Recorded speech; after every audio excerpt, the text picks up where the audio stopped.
今非昔比，真理不變，傳講方式要變。最近我喺網上聽咗李傑仁牧師對中國教會嘅分析，佢嘅講座真係一針見血，令我學到唔少嘅新知識，同時亦印證咗我對呢個主題嘅一啲諗法。我一邊聽佢嘅講座，一邊諗起今日嘅華人教會同美國保守派教會之間其實有唔少相似嘅地方。呢度所講嘅保守派教會主要係指位於聖經地帶嘅 Bible Belt 嘅教會。我仲記得幾年前我探訪過一對初為父母嘅夫婦，當時我推薦咗一本關於教養孩子嘅書俾佢哋。呢本書嘅作者正正就係來自美國嘅聖經地帶。過咗幾個月，我再次去探訪佢哋，就問起佢哋睇完呢本書之後有咩感受。我同呢對夫婦關係幾好，大家傾偈都比較坦白，冇咩拘束，所以呢個弟兄就好直接咁同我講，佢其實冇喺本書入面得到太大嘅幫助。佢話雖然佢並唔反對書入面嘅神學立場，但係作者寫作嘅方式唔單冇說服佢，反而令佢反感。原來對呢位弟兄嚟講，作者寫作風格帶住一種家長式嘅語氣，好似由上而下咁教訓人，充滿指責，而且主要係用灌輸式嘅方法同讀者溝通，令人覺得根本冇提出疑問或者表達反對意見嘅空間。我從弟兄嘅分享得到一個結論，作者可能冇認真考慮到現代社會已經深受世俗化嘅影響，亦冇充分處理現代人所面對嘅處境同實際問題。嗰次同弟兄交流的確擴闊咗我嘅視野，令我更加明白喺一個價值觀比較自由、比較開放嘅社會入面，牧者究竟應該點樣牧養信徒。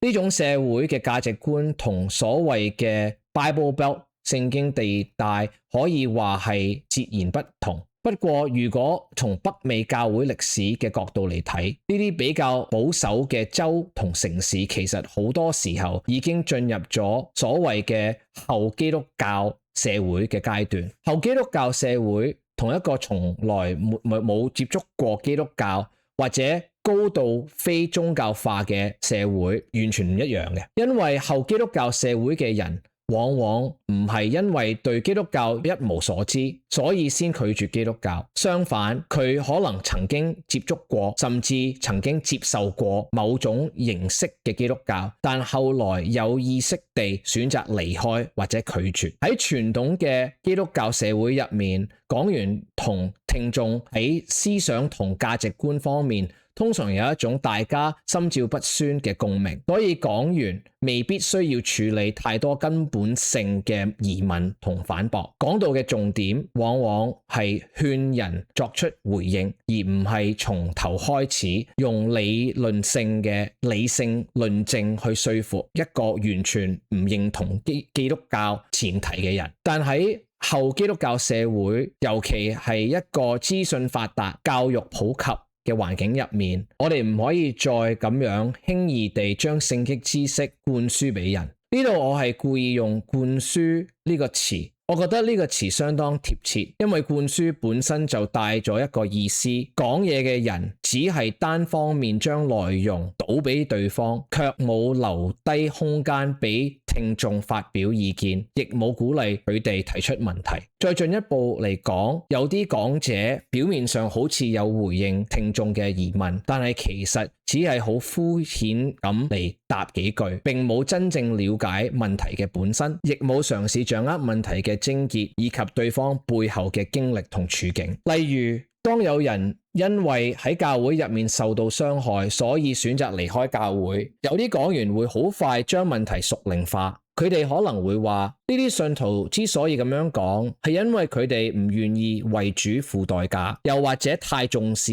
人際關係。但係咁樣嘅講法其實反映出講者一方面忽略咗一啲相關嘅聖經教導，另一方面亦可能低估咗某啲人所受傷害究竟有幾深。所以對於喺價值觀比較開放嘅社會中牧會嘅牧者，我想提出一個建議，與其只係維持過往慣慣常嘅做法，點解唔嘗試用一種更加合適嘅方式去教導呢？咁樣做並唔代表我哋要喺神學立場妥協，反而我哋一方面要持守真理，另一方面亦要學習使徒保羅服侍嘅態度同方式。保羅喺哥林多前書第9章話：向什麼樣的人，我就作什麼樣的人，無論如何總要救些人。咁具體嚟講，我哋可以點樣調整自己教導同服侍嘅方式呢？第一，認真聆聽別人嘅疑問，喺非正式嘅場合或者喺一啲互動嘅教導場合入面，牧者應該認真聆聽人哋嘅所提嘅問題。真正嘅聆聽唔只係等到對方講完然後準備回答，而係要留心對方真正困惑嘅地方。佢表面上問嘅問題究竟係乜呢？佢背後真正關心嘅又係咩呢？佢點解會咁樣有呢個疑問呢？佢過去有冇經歷過一啲事情令佢對教會或者基督教產生抗拒呢？呢啲都需要我哋用心去聽，唔好急住咁回答，否則就算我哋所講嘅係正統教導，亦未必能夠真正幫助對方，因為我哋根本冇回應到佢真正嘅問題。箴言話：未曾聽完先回答嘅，便係他的愚昧和羞辱。認真聆聽亦會幫助我哋改善講台事工。美國著名嘅牧師 Tim Keller 生前經常喺講道入面有條理咁回應佢過去曾經聽過嘅疑問。佢唔係等到聽眾提出問題先會回答，而係因為佢平時有認真聆聽，所以當佢企喺講台上嘅時候，已經知道現代人心入面可能會有啲咩掙扎，有咩反對，有咩誤解。神亦藉着佢嘅講道帶領唔少嘅人歸向基督信仰。第二，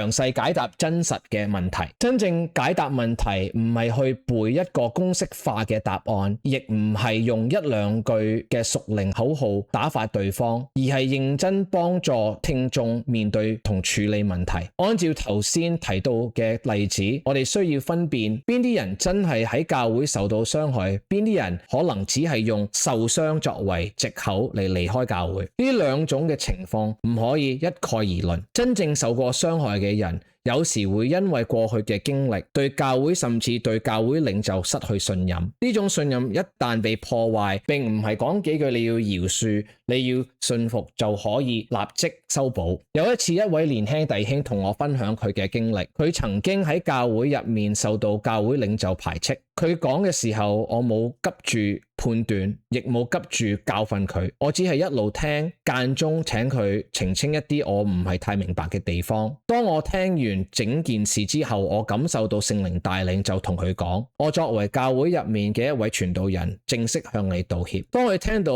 我呢一句話嘅時候，佢就開始喊，佢心入面積壓咗好多年嘅痛苦同埋憤怒開始慢慢融化。當然呢個弟兄自己亦有佢嘅問題需要帶到主面前處理，但係呢個並唔代表所有嘅問題都係出喺佢嘅身上。所以無論係私人牧養定係喺台上講道，牧者都需要認真思考，亦要帶住同理心、同情心去回應人哋真實面對嘅問題。第三，盡量保持客觀，亦容許別人回應。喺講座或者有互動性嘅教讀場合入面，牧者願意保持一種相對客觀嘅態度，本身就係對聽眾一個尊重。20世紀嘅時候，神大大使用 Billy Graham 直截了當嘅講道同埋傳福音嘅方式，但係今非昔比，我哋需要辨識今日嘅聽眾同過去嘅聽眾有啲咩分別，並且因應呢啲差異，適當調整我哋講道同教導嘅方式。宣教學者經常指出，使徒保羅傳道嘅方式係因地制宜嘅。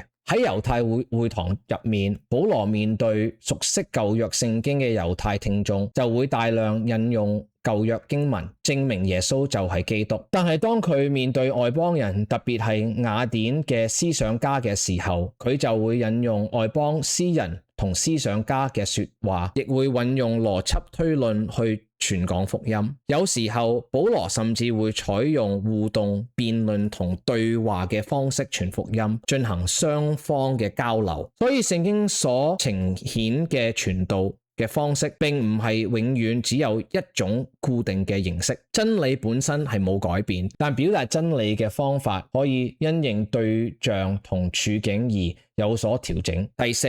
帶住笑容，耐心咁勸服人。使徒保羅非常明白牧者嘅心態，佢知道喺教導嘅場合入面，當我哋面對持不同意見，甚至公開反對我哋嘅人，好容易會變得激動，甚至將對方當成敵人。所以佢教導提摩太，主嘅僕人不可爭競，只要溫溫和和地對待眾人，全心忍耐，用溫柔勸解那抵擋嘅人。根據我自己嘅牧會經驗，當我需要講解一啲比較嚴肅或者敏感嘅題目時，如果我能夠帶住真誠嘅笑容，用平靜耐心嘅態度說話，聽眾通常會更加容易接受，因為佢哋感受到我並唔係想攻擊佢哋，而係真心希望幫助佢哋。我從來唔認為合乎聖經嘅教導就一定要用咄咄逼人嘅態度去表達。有時有人會用敬畏神作為理由，話呢個係神嘅話語，我點可以唔激動咁傳講呢？但係呢種講法好多時忽略咗聽眾嘅感受，最後甚至忽略咗一條非常基本嘅聖經教導，就係愛人如己。我哋可以換位思考一下，假如你係坐喺對方嘅位置，你希望別人用咩態度同你講嘢呢？當哥林多教會受到假教師、假先知嘅影響，情況其實相當嚴重，但保羅喺哥林多後書10至第13章入面警戒信徒嘅時候，仍然保持住一種溫和而淡定嘅態度，令弟兄姊妹感受到佢好似父親一樣嘅愛。莊重同愛並唔矛盾。18世紀著名嘅露天佈道家 George Whitefield， 佢之所以能夠感動成千上萬嘅人歸向基督，其中一個重要原因就係佢真誠咁愛佢哋，亦經常為其他人嘅靈魂流淚。我哋應該從佢嘅身上學習。我深信，如果北美嘅華人牧師同傳道人願意實踐以上幾方面嘅建議，咁樣不單可以更好地造就信徒，亦可以更有效地觸動喺北美出生或者長大嘅下一代。